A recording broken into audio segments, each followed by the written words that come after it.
Okay, så vi skal prøve at lave sådan et spørgsmålstegn, hvor at jeg skal dyppe hende ned i hovedet, hvis hun svarer forkert. Okay, så skal lige finde. Okay, her. Så det første spørgsmål. Men Celine, jeg har et spørgsmål. Gør vi det, hvis nu jeg svarer forkert? Så skal jeg have hovedet ned. Men skal jeg så svare på et spørgsmål mere, eller bytter vi så? Jeg tænker, du skal svare på alle mine 10 spørgsmål, for ellers så bliver der sådan noget bytten hele tiden. Okay. Så det første er, hvad er min yndlingsfilm? Og du får 3 svarmuligheder. Er det enten Inside Out, 2, Mean Girls eller Freaky Friday?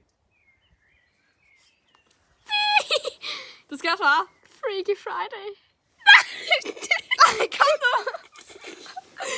Jeg kommer ikke ned. Jeg gør lige sådan. Ej, okay, kom videre i det. Vi har ikke hele det. Lige meget. Okay, yndlingsdyr. Rød panda. Ja.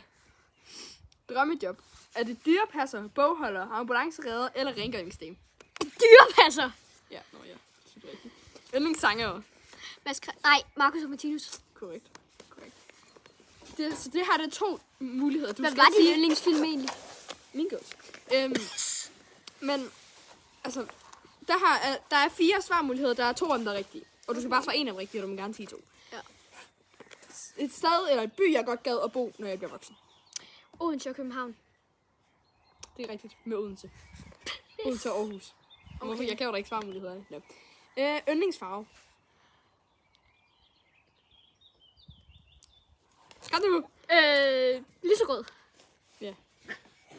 Sorte. Yndlingsmad udover sushi. Og det er mad, ikke ketchup. Det er ikke mad. Altså, jeg tror, vi gør det næste til en part 2 af det her, fordi... Skriv i kommentaren, hvis I godt vil have en part 2. Yndlingsmad udover sushi.